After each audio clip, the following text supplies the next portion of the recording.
Oke, A'udzubillahi minasyaitonirrajim. Bismillahirrahmanirrahim. Assalamualaikum warahmatullahi wabarakatuh. Waalaikumsalam Waalaikumsalam warahmatullahi warahmatullahi wabarakatuh. wabarakatuh. Alhamdulillah wasyukrulillah ala nikmatillah wassalatu wassalamu ala rasulillah Sayyidina Muhammadin ibnu Abdillah wa ala alihi wa sahbihi wa mawalah. La haula wa la quwwata illa billahil aliyyil azim. Rabbi shrah li sadri wa yassir li amri wahlul 'uqdatam min lisani yafqahu qawli.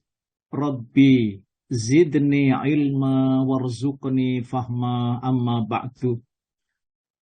Yang sangat kami muliakan, yang terhormat Bapak Dr. Andes Kiai Haji Soekardi beserta seluruh keluarga.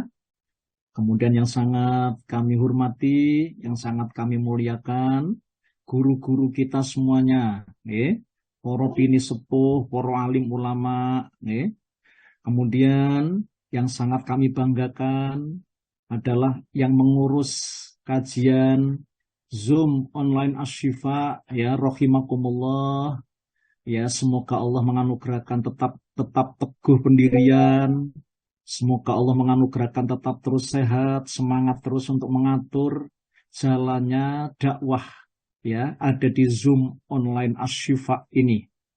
Kemudian yang sangat kami banggakan juga yaitu para donatur, ya. Semoga Allah menganugerahkan rizki Bapak Ibu yang Bapak Ibu dharma baktikan untuk dakwah Islam. Allah menganugerahkan rizki yang barokah. Kemudian yang dicintai Allah, yang kiranya disayangi Allah, yaitu bapak-bapak, ibu-ibu jamaah yang masih tetap terus istiqomah sampai pada hari ini. Semoga ilmu yang didapat, ya, dari pengajian Zoom online Asyifa ini menjadi ilmu yang benar-benar berguna, berfaedah untuk meningkatkan daripada kualitas keimanan dan ketakwaan Bapak Ibu semuanya. Amin ya Rabbal Alamin. Bapak Ibu yang dirahmati Allah, pada pagi hari ini saya masih tetap terus ingin melanjutkan Bapak Ibu kisah, ya, Nabi kita Muhammad Sallallahu Alaihi Wasallam, karena kisah ini sangat penting untuk kita pahami agar supaya kita mendapatkan ilmu yang luas.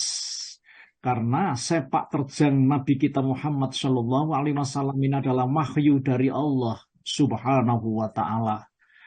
Jadi apa yang diucapkan oleh Rasulullah, maksudnya apa yang disabdakan oleh Rasulullah, apa yang diperbuat oleh Rasulullah, apa yang dicita-citakan oleh Rasulullah, apa yang menjadi ketetapan Rasulullah, itu semuanya adalah wahyu yang datang dari Allah Subhanahu wa Ta'ala.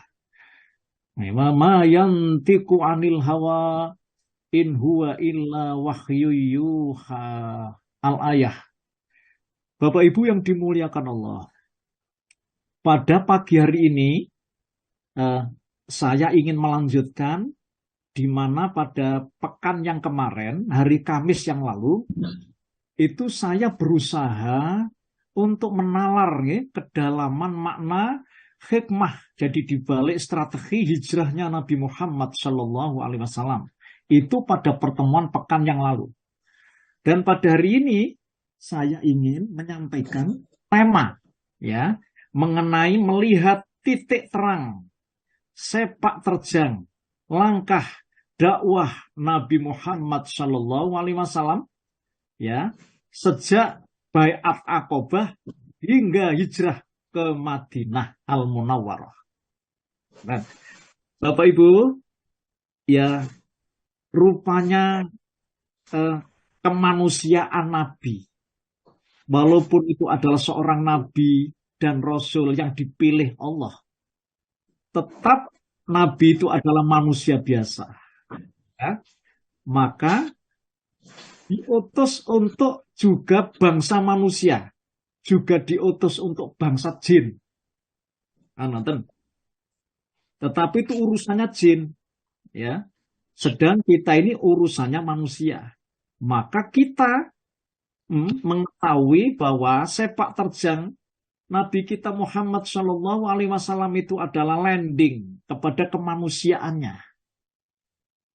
Akan tetapi karena memang ini adalah manusia yang dipilih oleh Allah, ya, ditunjuk oleh Allah menjadi utusan, maka sepak terjang Nabi Muhammad itu adalah maksum. Jadi orang-orang yang mendapat bimbingan, arahan, jika memang Nabi Muhammad itu pernah mengalami kekhilafan, maka segera Allah mengingatkannya. Begitu. Dan Nabi kita Muhammad juga pernah bersabda di dalam satu hadis yang sahih, aku telah meninggalkan 2 perkara, kata Rasulullah. Jika kalian, wahai umatku, masih tetap terus istiqomah berpegang teguh kepada 2 perkara itu, maka niscaya kalian tidak akan tersesat selamanya. 2 perkara itu, kata Rasulullah, ya, kitabullah wa sunnati. Saya ulang, kitabullah wa sunnati, yaitu kitab suci Al-Quran dan sepak terjang perjalananku dalam hidup ini. Maka itulah disebut sunnati, sunnahku, perjalanan hidup dan kehidupanku itu. Begitu Rasulullah Muhammad SAW telah menyampaikan kepada kita. Bapak Ibu yang dimuliakan Allah. Jadi tema pagi ini saya ingin melihat, dan insya Allah panjenengan juga ingin melihat, ada semacam titik terang, ya, sepak terjang langkah dakwah Nabi ini. Dan itu saya mulai sejak Baiat Aqobah hingga hijrah ke Madinah. Bapak Ibu yang dimuliakan Allah, kita menengarai dakwah Islam, ya, atau dakwah Nabi kita Muhammad ini mulai menemukan titik-titik terang. Itu pada tahun ke-11 kenabian. Jadi ketika Nabi Muhammad itu usia 11 kenabiannya. Saat itu, ya, Rasulullah rupanya tidak menyia-nyiakan pada waktu musim haji, Bapak Ibu. Nah, Rasulullah mengajak orang-orang yang datang dari berbagai wilayah itu untuk beriman kepada Allah. Maka atas izin Allah, bertemulah Rasulullah itu dengan beberapa orang yang datang dari Madinah. Karena ini yang sudah saya singgung dulu, ini singkat saja. Jadi Nabi Muhammad itu bertemu dengan beberapa orang yang datang dari Madinah. Bahkan disebut di dalam bukunya ini, ya, Rohiqil Maktum itu, ya. Jadi Mahfud Al-Furi itu, maka di sana ada 6 orang. Rasulullah dipertemukan 6 orang. Setelah Rasulullah mengajak mereka untuk beriman, mereka pun menerima, Bapak Ibu, dakwah, ya, dakwah Nabi Muhammad ini, dan membenarkan ajaran yang dibawa beliau, yaitu agama Islam. Di tahun ke-12 kenabian, rombongan dari Madinah itu datang lagi ke Mekah. Kali ini mereka, ya, dalam jumlah yang lebih banyak, ya, mereka pun kemudian melakukan baiat kepada Nabi Muhammad SAW yang kelak disebut sebagai Baiat Aqobah pertama. Bertepatan dengan tahun 611 Masehi. Dalam baiat tersebut, mereka bersumpah untuk setia kepada ajaran Islam dan meninggalkan larangan-larangan yang dilarang oleh Islam. Mereka juga meminta Rasulullah SAW itu untuk mengirimkan sahabatnya yang pandai, ya, untuk mengajarkan Islam di Madinah. Maka Bapak Ibu, dikirimlah seorang yang usianya masih remaja.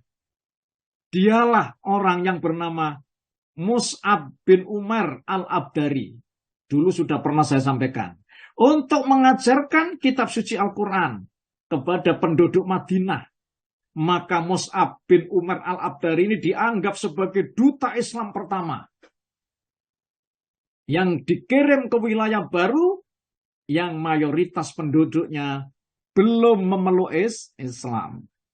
Mus'ab bin Umar kemudian berusaha sebaik mungkin untuk berdakwah dan mengajarkan tentang agama Islam kepada penduduk Madinah. Mus'ab pada akhirnya Bapak Ibu mampu untuk menjalankan tugas dakwahnya dengan sangat baik. Dakwah Mus'ab bin Umar inilah yang kemudian menjadi pondasi awal mula kesuksesan dakwah di Madinah. Banyak dari penduduk Madinah yang masuk Islam pada tahun tersebut, termasuk para pemuka-pemuka kaum Madinah pada saat itu.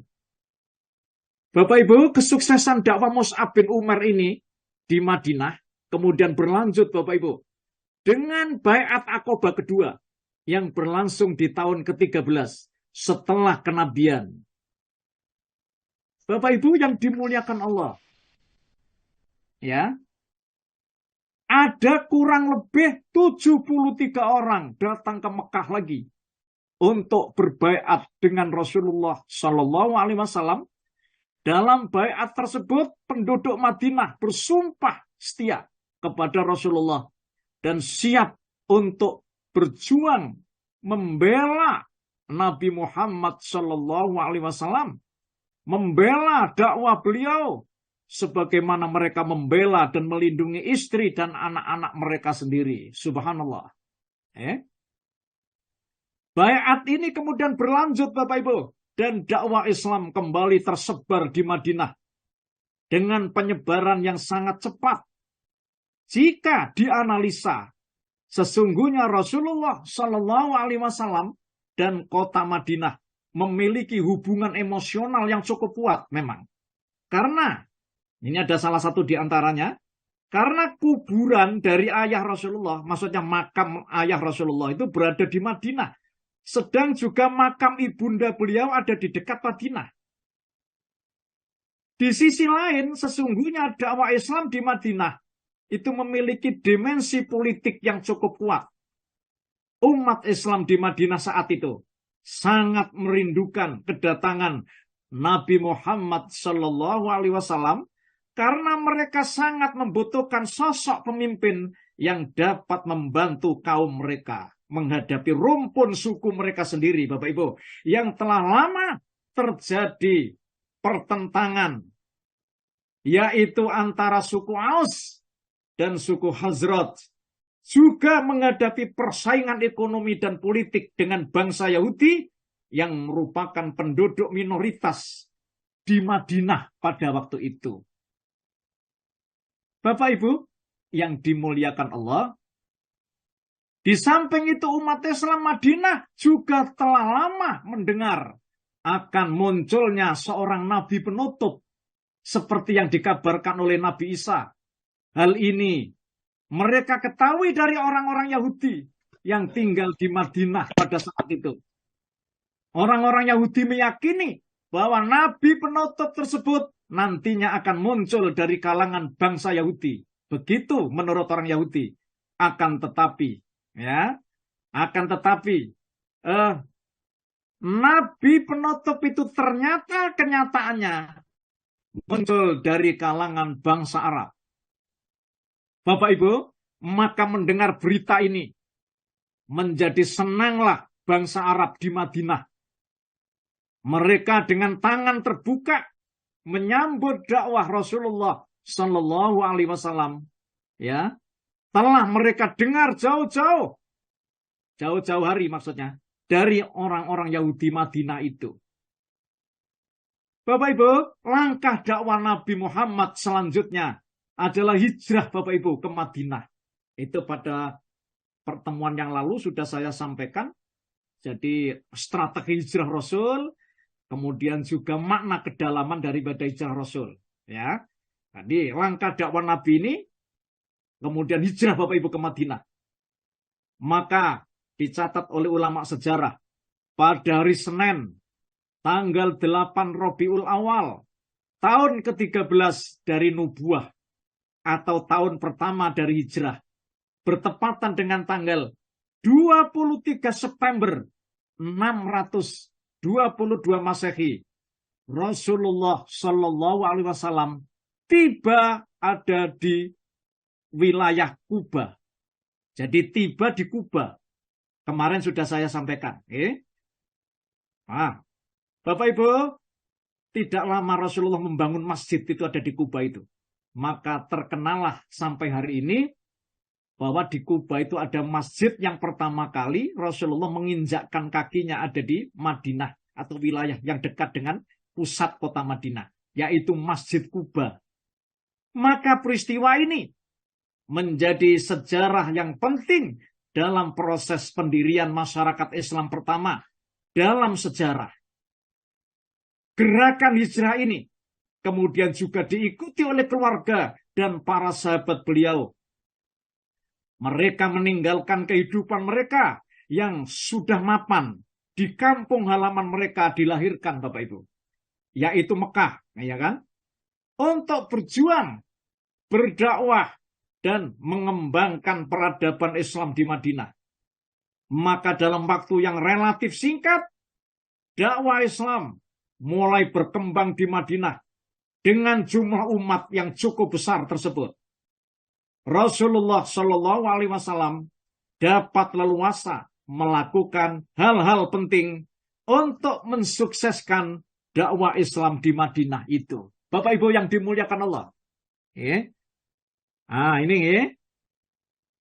kita berbicara sedikit mengenai masalah proses dakwah di Madinah.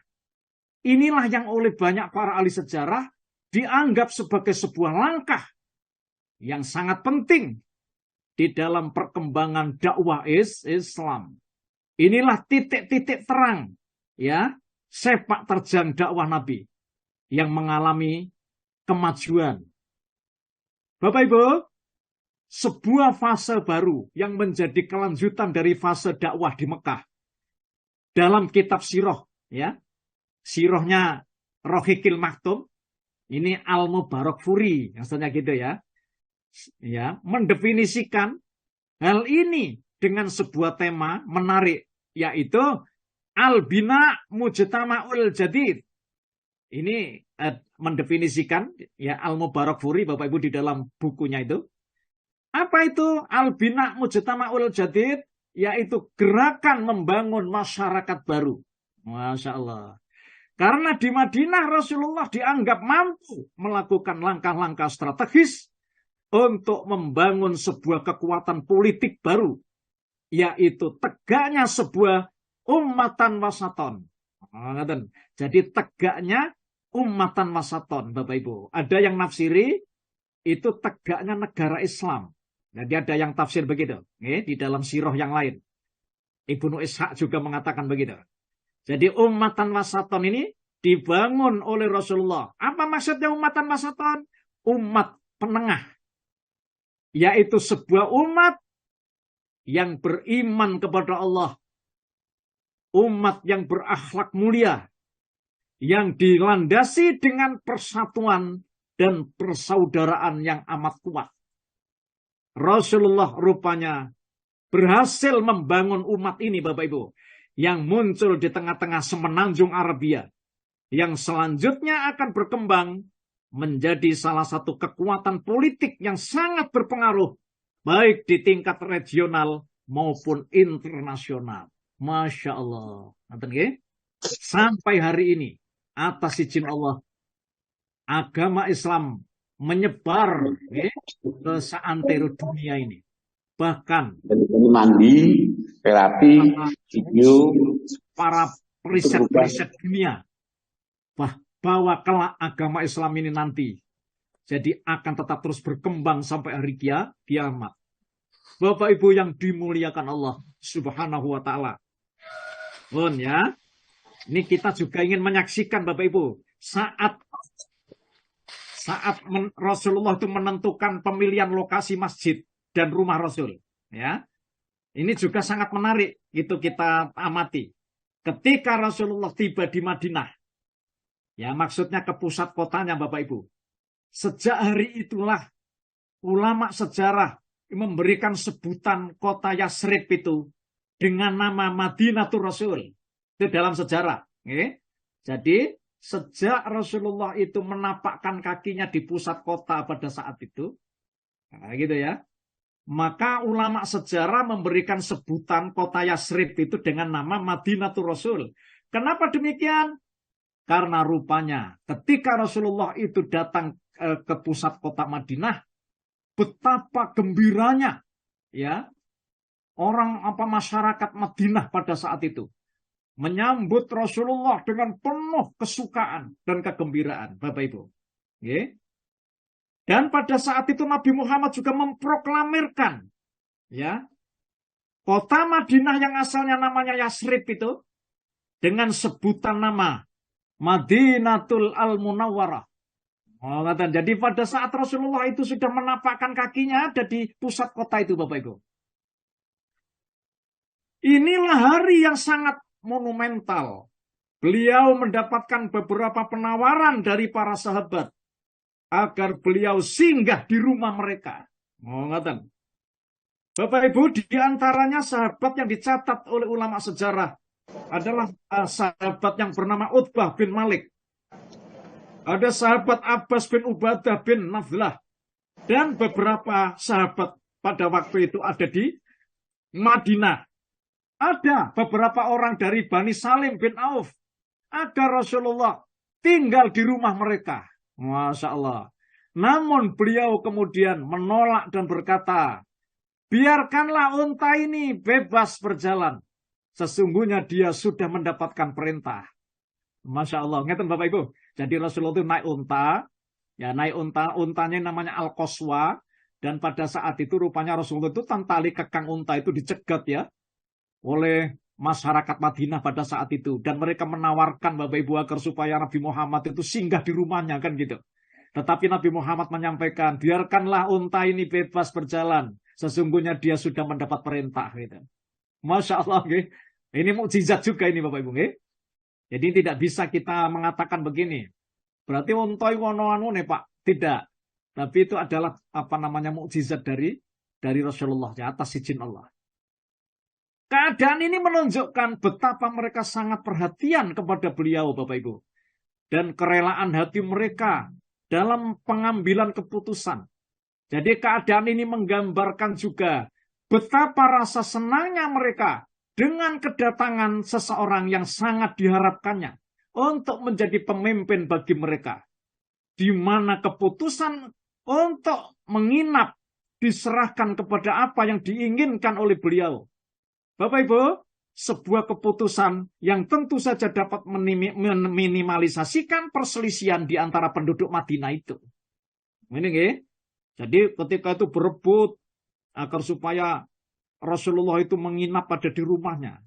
Tetapi Bapak Ibu, akhirnya mereka rupanya mengambil keputusan yang bijaksana. Diserahkan kepada Nabi, diserahkan kepada keinginan Nabi Bapak Ibu untuk menginap. Di mana Rasulullah itu menginap ada di rumahnya, di rumah sahabat ini. Bapak Ibu, diriwayatkan ya dalam suatu riwayat hadis bahwa unta tersebut kemudian berjalan dan mendekat ke pemukiman beberapa kabilah. Setiap unta tersebut berhenti di salah satu kabilah, orang-orang dari kabilah tersebut meminta Nabi Muhammad untuk turun dan berkenan tinggal bersama mereka. Namun Nabi Muhammad tetap berkata, menyuruh mereka untuk membiarkan untanya tetap berjalan. Hingga akhirnya, ini ya, atas izin Allah, berhentilah unta Nabi itu. Dan menderum di sebuah pemukiman Bani Malik bin Najjar. Pada sebidang tanah, milik 2 anak yatim dari kaum Ansor.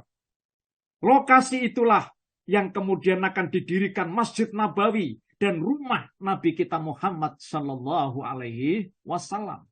Ini peristiwa yang menarik Bapak Ibu ya, yang juga butuh kita perhatikan ya.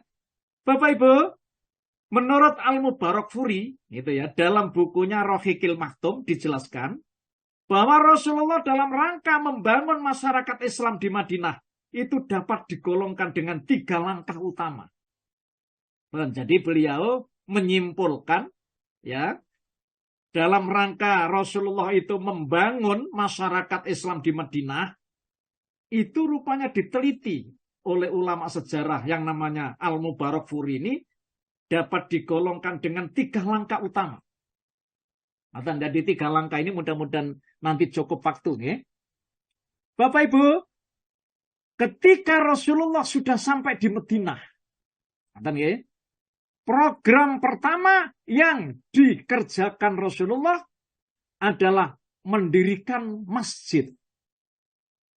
Rasulullah Shallallahu Alaihi Wasallam memerintahkan agar di atas tanah, maksudnya tanah yang tadi itu ketika unta Nabi berhenti tadi loh Bapak Ibu, ya.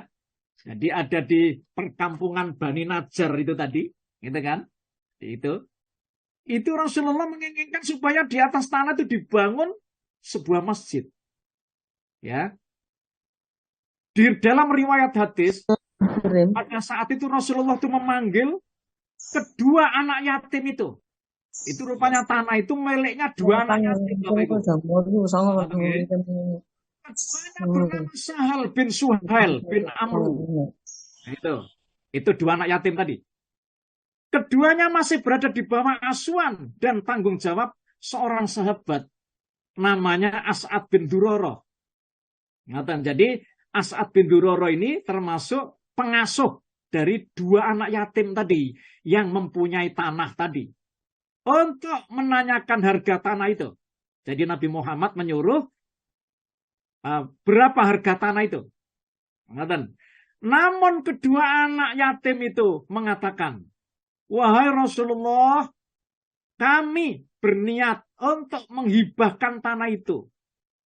Menurut 2 anak yatim, ya.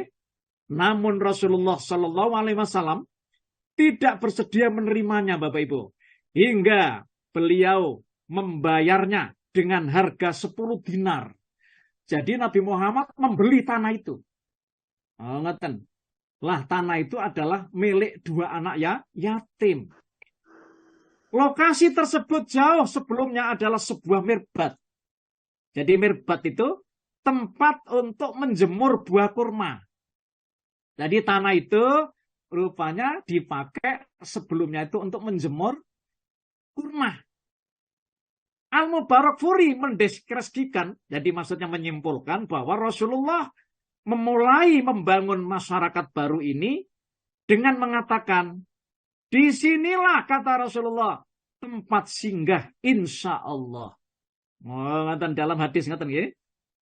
Beliau menentukan posisi dibangunnya masjid dan rumahnya itu berada di depan rumah sahabat yang mulia, yaitu Abu Ayyub Al-Ansori. Kemarin sudah saya sampaikan ya bahwa ketika Rasulullah itu turun dari untanya, lalu pelana unta itu Bapak Ibu, itu diambil oleh Abu Ayyub Al-Ansori ini. Lalu kemudian dibawa masuk ke rumahnya, kemudian Rasulullah menginap sementara itu ada di rumah sahabat Abu Ayyub Al-Ansori ini. Jadi Rasulullah rupanya tinggal di rumah ini Bapak Ibu. Karena beliau belum memiliki tempat tinggal. Menurut ulama sejarah, Rasulullah tinggal di rumah Abu Ayyub ini kurang lebih 7 bulan. 7 bulan. Sampai beliau itu membangun rumahnya. Jadi membangun rumahnya sendiri. Seiring dengan menyelesaikan pembangunan masjid itu. Rasulullah ketika menginap di sahabat Abu Ayyub ini, Bapak Ibu, diceritakan oleh seorang sejarawan namanya Ibnu Hisam, ya, dalam sirahnya menggambarkan bahwa Nabi Muhammad Shallallahu Alaihi Wasallam kala itu tinggal di rumah Abu Ayyub sebagai tamu. Dan rumah Abu Ayyub itu nampaknya ada 2 lantai, Bapak Ibu. Jadi 2 lantai. Maka Rasulullah menolak untuk tidur di lantai atas. Sementara Abu Ayyub tidur di lantai bawah. Ini digambarkan oleh Ibnu Hisam, ya. Beliau memilih tidur di lantai bawah. Masya Allah, ya. Dan meminta agar Abu Ayyub tetap tidur di lantai atas. Bapak Ibu, kejadian ini adalah sebuah keputusan yang menunjukkan kemuliaan akhlak Rasulullah Shallallahu Alaihi Wasallam yang sangat agung, yang statusnya sebagai seorang tamu. Tetapi Bapak Ibu akhirnya, ya, Abu Ayyub Al-Ansori ini mempersilahkan Rasulullah tidur di lantai atas. Begitu, akhirnya begitu. Bapak Ibu, lokasi tanah itu, jadi yang mau dibangun masjid itu ada kuburan orang-orang musyrik. Jadi puing-puing reruntuhan bangunan. Juga pohon kurma dan beberapa pohon lainnya. Maka beliau memerintahkan untuk menggali kuburan-kuburan itu. Nah, jadi di situ ada kuburannya orang-orang musyrik. Lalu Rasulullah memerintahkan untuk menggali kuburan itu dan memindahkannya. Nah, kan ngeten? Ya.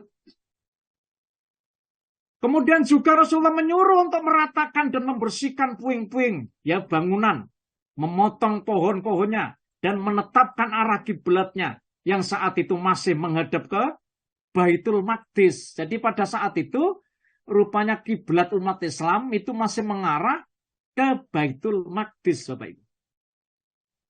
Peletakan batu pertamanya dilakukan oleh Rasulullah sendiri dengan menetapkan posisi pondasinya setinggi kurang lebih 3 hasta. Panjang bangunannya ke arah kiblat hingga ke ujungnya ada 100 hasta dan lebarnya juga hampir sama. 2 pinggiran pintunya dibuat terlebih dahulu dari batu bata. Ya, dindingnya dari batu bata, Bapak Ibu, yang disusun dengan lumpur tanah. Masya Allah. Atapnya dari daun kurma, tiangnya dari batang pohon kurma, lantainya dibuat menghampar dari pasir dan kerikil. Pintunya ada 3, gitu. Jadi pada saat itu di dalam sejarah itu dicatat, gitu ya. Jadi bentuk daripada masjid yang kedua dibangun oleh Nabi Muhammad dalam sejarah. Maka masjid inilah, Bapak Ibu, ya, ulama sejarah menyebut dengan Masjid Nabawi. Jadi masjid yang memang dibangun, diprakarsai oleh Nabi kita Muhammad Sallallahu Alaihi Wasallam, dan termasuk Rasulullah ini orang-orang yang pertama kali, Bapak Ibu, untuk mewakafkan tanah dan masjid ini kepada umatnya. Subhanallah. Dan pada saat itu, ya, tanah itu milik 2 anak yatim. Dan 2 anak yatim ini rupanya ingin menyerahkan tanah itu untuk dihibah atau disodakokan, maksudnya begitu, untuk diinfakkan. Akan tetapi Nabi Muhammad menolak, ya. Akhirnya kemudian Rasulullah membeli tanah itu, ya, dengan harga 10 dinar pada saat itu. Bapak Ibu, proses pembangunan masjid ini dilakukan secara gotong royong oleh penduduk Madinah dari golongan Ansor dan Muhajirin. Kegiatan ini tentunya membuat rasa persatuan mereka semakin kuat dalam proses pembangunan masjid ini. Sehari-harinya Rasulullah ikut terjun langsung sampai masjid ini selesai. Dalam kitab Rohiqul Maktum Al-Mubarakfuri, ya, dalam hal ini menyampaikan salah satu di antara sabda Nabi kita Muhammad Sallallahu Alaihi Wasallam. Jadi Rasulullah bersabda, Allahumma la aisa illa aisal akhirah faghfir lil ansari wal muhajirin. Ya Allah, tidak ada kehidupan yang lebih baik kecuali kehidupan akhirat, kata Rasulullah. Maka ampunilah orang-orang Ansor dan Muhajirin. Hadis riwayat Muslim. Bapak Ibu yang dimuliakan Allah, masjid tersebut kemudian menjadi pusat kegiatan dakwah Rasulullah di Madinah. Nah, ngaten nggih. Kalau ini kan kita lihat, Bapak Ibu, strategi Nabi membangun masyarakat Islam di Madinah. Ini ternyata Nabi Muhammad ini, Bapak Ibu, memproklamirkan dulu nama Madinah itu dengan nama Madinatul Munawwarah. Kemudian Nabi Muhammad rupanya membangun masjid. Kenapa Nabi Muhammad tidak membangun pasar dulu? Kan ngeten. Kenapa kok masjid yang dibangun? Kan ngeten, Bapak Ibu. Itu kan juga itu kita ketahui, ya. Bapak Ibu, disitulah di masjid itulah Rasulullah menerima tamu-tamu negara yang datang dari berbagai wilayah, yaitu termasuk dari kalangan non-Muslim, baik itu para penganut agama Yahudi, penganut agama Kristen, maupun penyembah-penyembah berhala. Jadi Nabi Muhammad itu rupanya menjadikan masjid itu pada saat itu, Bapak Ibu, sebagai sentral pertemuan. Al-Mubarakfuri menjelaskan bahwa masjid ini juga merupakan salah satu unsur penting yang bisa menyatukan kabilah-kabilah, maksudnya beberapa suku Arab yang ada di Madinah pada saat itu. Masjid ini pula diakui oleh ulama sejarah bisa menjadi sarana untuk menyatukan mereka dalam satu payung keislaman yang membuat mereka melupakan persengketaan panjang yang telah terjadi antara kabilah-kabilah yang ada di kota Madinah pada saat itu. Subhanallah. Bapak Ibu, yang butuh kita ketahui bahwa masjid ini dibangun ya pada saat Nabi Muhammad itu 14 tahun, ya, maksudnya 14 tahun jadi nabi dan rasul. Kemudian dicatat oleh ulama sejarah adalah tahun yang pertama. Tahun pertama hijrah maksudnya. Dan itu bertepatan dengan tahun 623 Masehi. Masjid Nabawi itu selesai dibangun oleh Nabi kita Muhammad Sallallahu Alaihi Wasallam. Masjid tersebut juga menjadi tempat musyawarah Rasulullah bersama para sahabat untuk memutuskan keputusan-keputusan penting terkait dakwah dan urusan-urusan umat Islam secara umum. Maka Masjid Nabawi ini pula juga menjadi sentral kekuatan bagi umat Islam yang dibangun oleh Rasulullah. Ya, tidak hanya itu, Bapak Ibu, Masjid Nabawi ini juga menjadi pusat komando militer. Masya Allah. Ya. Dalam sejarah, ya. Jadi masjid itu sebagai sentral dakwah pada waktu itu. Masjid Nabawi juga menjadi pusat komando militer, di mana Rasulullah Shallallahu Alaihi Wasallam sebagai panglima perangnya untuk membentuk dan mengatur pasukan perangnya sebelum dikirim ke wilayah-wilayah yang kelak menjadi medan daripada persengketaan pertempuran ya umat Islam pada waktu itu, Bapak Ibu. Dan Rasulullah selama di Madinah, ulama sejarah menyampaikan Rasulullah itu perang itu 19 kali. Ulama sejarah yang lain mengatakan Rasulullah perang itu sebanyak 27 kali. Masya Allah. Jadi 10 tahun itu perang ping 17. Bapak Ibu, kenapa demikian? Karena rupanya tidak mudah ya untuk menyampaikan dakwah Islam. Karena ini musuhnya adalah tidak cuma hanya orang Madinah saja, orang Yahudi juga memusuhi, Bapak Ibu. Orang-orang kafir musyrik di Madinah juga memusuhi, dan orang-orang yang beragama lain di luar daripada Madinah juga memusuhi Nabi Muhammad Shallallahu Alaihi Wasallam. Dan saya dulu pernah nyampaikan, perang dalam Islam itu bukan ingin ya untuk menyakiti daripada umat, akan tetapi perang dalam Islam mempunyai prinsip untuk membela diri, karena Nabi Muhammad rupanya dihalang-halangi mereka musuh-musuh Islam. Jadi Nabi Muhammad perang itu membela diri, Bapak Ibu, bukan agresor. Jadi bukan untuk memulai perang. Oleh karena itu Allah mengizinkan Nabi Muhammad mengangkat senjata karena Nabi Muhammad rupanya diganggu oleh musuh-musuh Islam. Bapak Ibu yang dimuliakan Allah Subhanahu wa taala. Al-Mubarakfuri juga yang menjelaskan dalam buku Rafiqil Maktum bahwa masjid di masa Rasul digambarkan sebagai kombinasi antara gedung pemerintahan dan gedung parlemen. Karena dalam pembangunan tersebut, dalam bangunan masjid tersebut, dijalankan fungsi eksekutif dan legislatif dari otoritas masyarakat Islam yang ada di Madinah.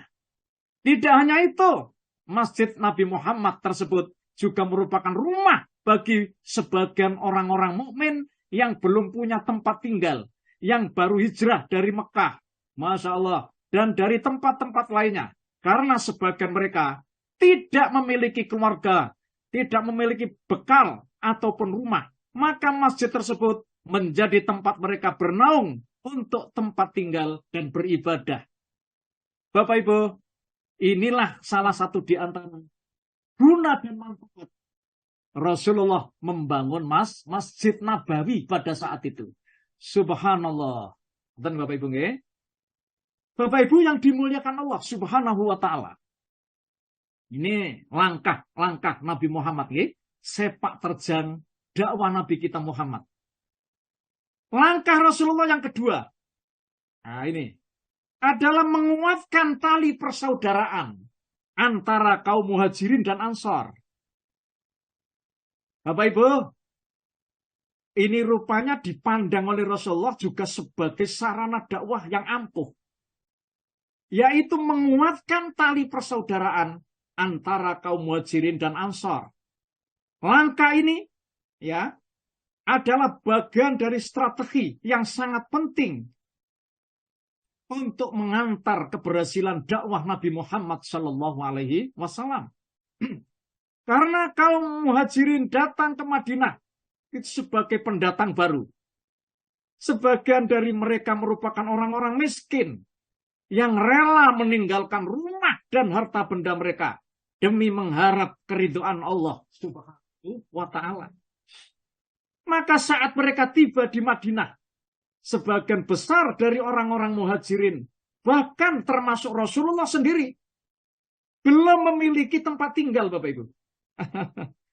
Maka mereka membutuhkan bantuan, ya, bantuan kebaikan dan dharma bakti saudara-saudaranya yang baru, maksudnya orang-orang Ansor maksudnya, agar mereka dapat bertahan hidup untuk sementara waktu. Jadi ini salah satu di antara gunanya. Di samping agar mereka segera memiliki tempat tinggal dan sesuap makanan yang bisa diakses dari saudara-saudara Muslim mereka yang sudah lebih lama tinggal di Madinah. Dengan adanya langkah ini, kekuatan persatuan umat Islam menjadi terbentuk. Stabilitas ekonomi dan sosial juga menjadi lebih baik.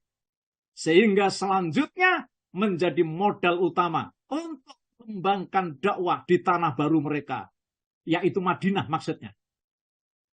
Bapak Ibu, peristiwa ini dijelaskan oleh Mubarak Furi ya di dalam bukunya dengan mengutip penjelasan Imam Ibnu Qayyim al-Jauziyah yang menceritakan bahwa Rasulullah mempersaudarakan kaum Muhajirin dan Ansor itu di rumah Anas bin Malik.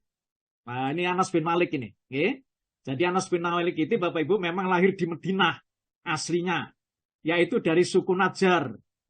Mulai kecil Anas ini sudah diserahkan ibunya kepada Nabi sejak Nabi Muhammad waktu di Mekah sampai Nabi Muhammad hijrah ke Madinah.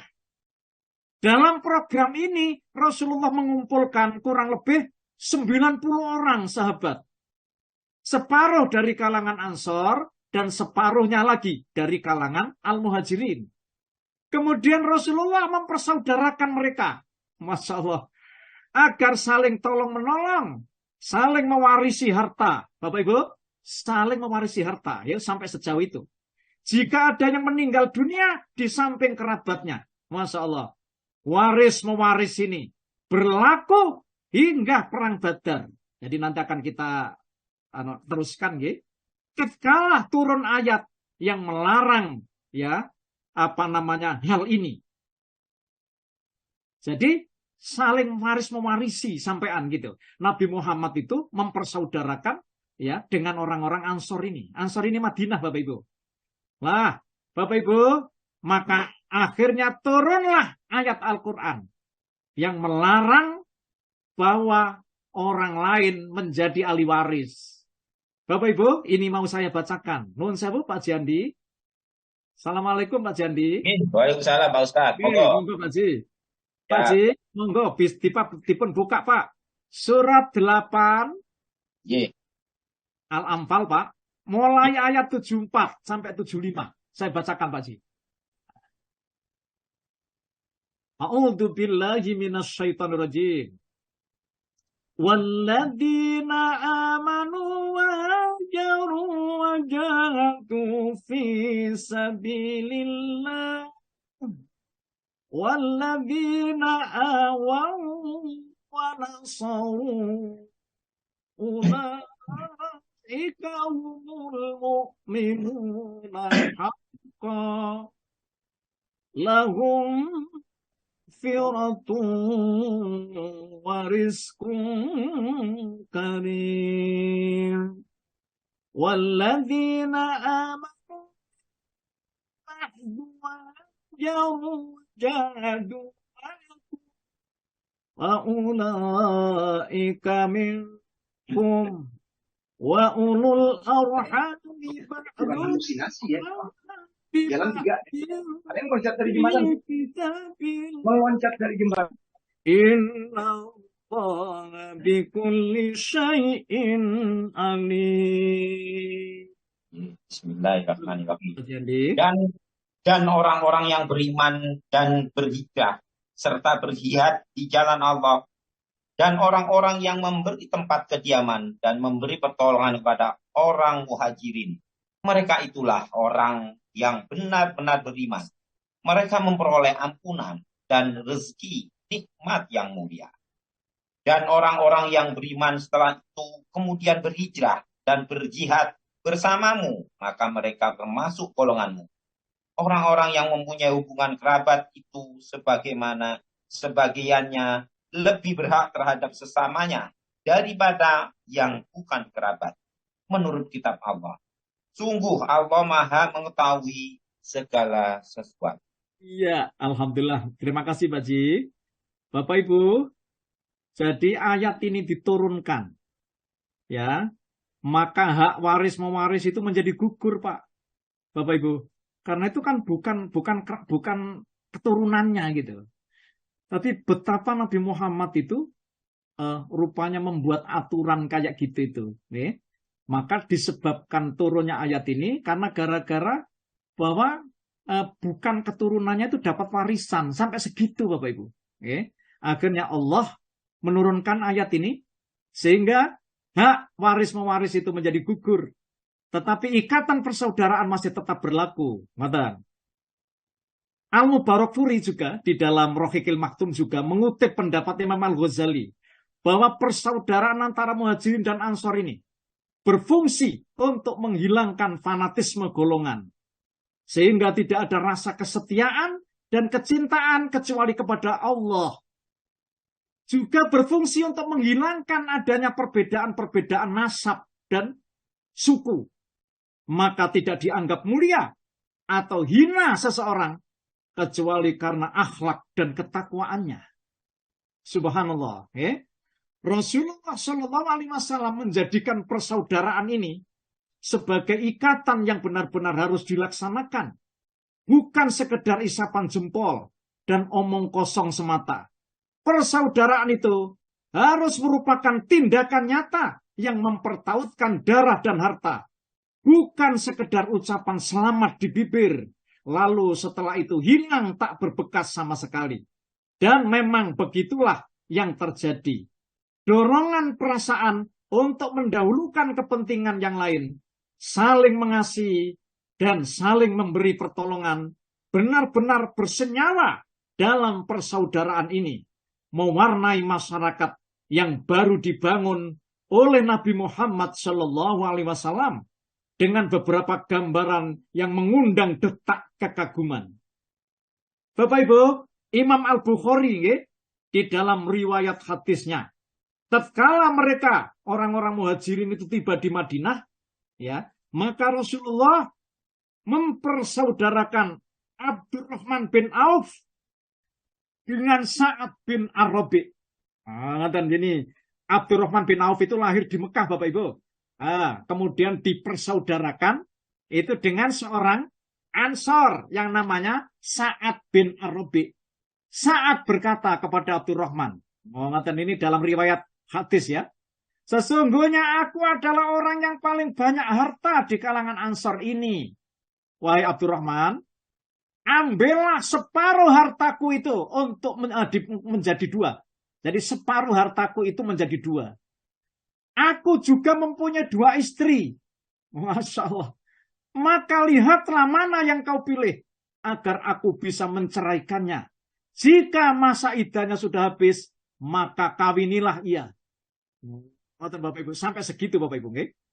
Abdurrahman berkata, semoga Allah memberkahi bagimu dalam keluarga dan hartamu. Lebih baik tunjukkan saja mana pasar kalian. Oh, katanya Abdurrahman. Maka orang-orang menunjukkan pasar Bani Koinukok. Jadi Bani Koinukok itu pasarnya orang Yahudi pada saat itu.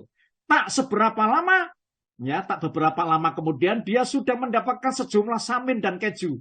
Jika pagi hari dia sudah pergi untuk berdagang, suatu hari dia datang dan agak pucat. Bagaimana keadaanmu? Tanya Rasulullah. Aku sudah menikah, wahai Rasulullah. Jawabannya Abdurrahman bin Auf. Berapa banyak emas kawin yang kau serahkan kepada istrimu itu? Dia menjawab beberapa keping emas, wahai Rasulullah.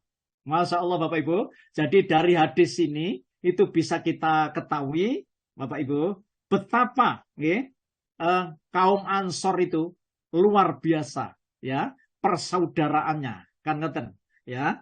Diriwayatkan dari Abu Hurairah. Ini ada dalam satu hadis riwayat Abu Hurairah. Dia berkata, orang Ansor berkata kepada Nabi. Ini orang Ansor berkata kepada Nabi. Wahai Rasulullah, bagilah kebun kurma milik kami untuk diberikan kepada saudara-saudara kalian. Kami mendengar dan kami taat, kata mereka. Masya Allah. Tidak perlu jawab beliau. Cukuplah kalian memberikan bahan makanan pokok saja, kata Rasulullah. Dan kami bisa bergabung dengan kalian dalam memanen buahnya. Bapak Ibu, ya, persaudaraan seperti inilah, ya, yang patut kita contoh dalam hidup ini. Masya Allah. Ini menunjukkan seberapa jauh kemurahan hati sahabat Ansor terhadap saudara-saudara mereka dari Muhajirin. Mereka mau berkorban, ya, lebih mementingkan kepentingan saudaranya, lebih mencintai dan menyayangi. Sungguh besar kehormatan yang dirasakan orang-orang Muhajirin. Mereka tidak menerima dari saudara Ansor kecuali sekedar makan yang bisa menegakkan tulang punggungnya. Masya Allah.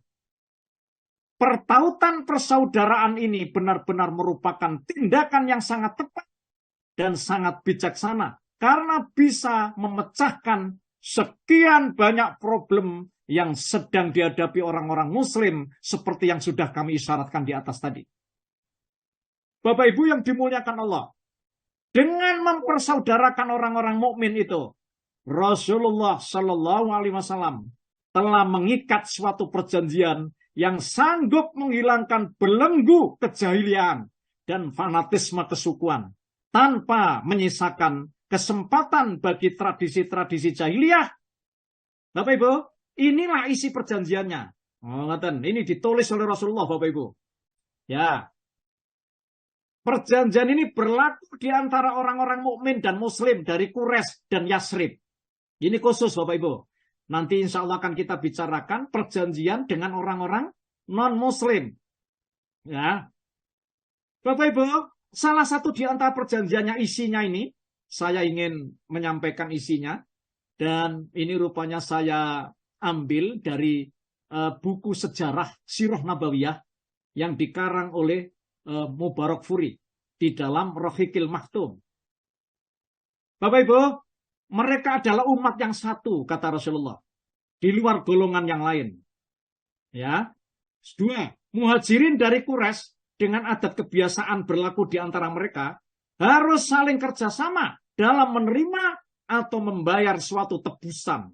Sesama orang mukmin harus menebus orang yang ditawan dengan cara yang ma'ruf dan adil. Setiap kabilah dari Ansor dengan adat kebiasaan yang berlaku di kalangan mereka harus menebus tawanan mereka sendiri. Dan setiap golongan di antara orang-orang mukmin harus menebus tawanan dengan cara yang ma'ruf dan adil. Ini termasuk traktat ya. Jadi yang ditulis oleh Rasulullah, Bapak Ibu, ya, dituangkan dalam suatu undang-undang peraturan dan suatu perjanjian. Yang ketiga, orang-orang mukmin tidak boleh meninggalkan seseorang yang menanggung beban hidup di antara sesama mereka dan memberinya dengan cara yang ma'ruf dalam membayar tebusan atau membebaskan tawanan. Yang keempat, orang-orang mukmin yang bertakwa harus melawan orang-orang yang berbuat dolim, orang-orang yang berbuat jahat, dan pembuat kerusakan di antara mereka sendiri. 5. Secara bersama-sama, mereka harus melawan orang-orang seperti itu, sekalipun dia anak seorang di antara mereka sendiri. Yang keenam, seorang mukmin tidak boleh membunuh orang mukmin lainnya karena membela orang-orang kafir. Yang ketujuh, seorang mukmin tidak boleh membantu orang kafir dengan mengabaikan orang mukmin lainnya. 8.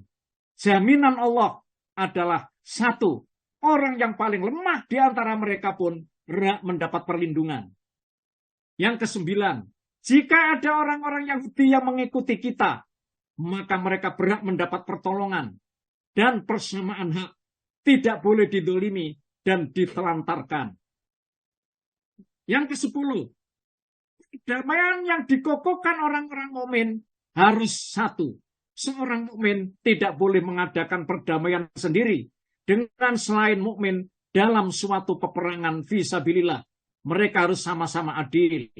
Yang ke-11, sebagian orang mukmin harus menampung orang mukmin lainnya sehingga darah mereka terlindungi di fisabilillah.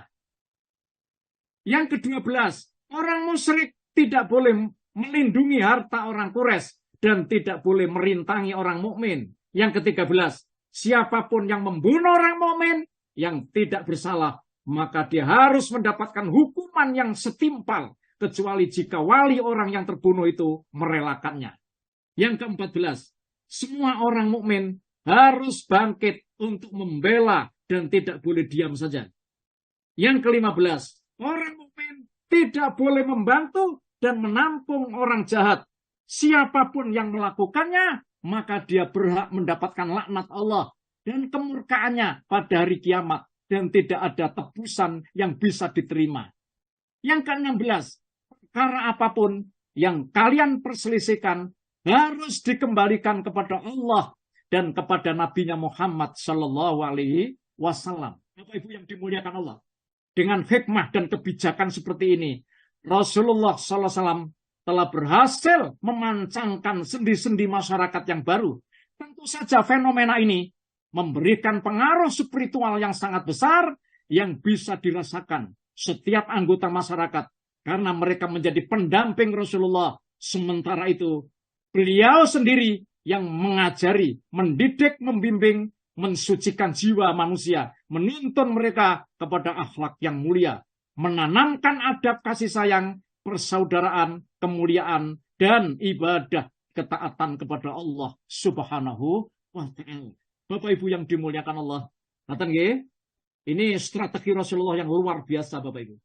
Jadi oleh karena itu, kita sebagai orang yang beragama Islam, patutlah kiranya kita mencontoh strategi Rasulullah ini, agar umat Islam masih tetap terus teguh pendirian, kemudian dakwah Islam masih tetap terus berjalan, seperti halnya kalau kita contohkan di Zoom online Asyifa, para donatur juga telah menyumbangkan, ya, mendarma baktikan sebagian daripada hartanya untuk perjuangan dakwah Islam ini.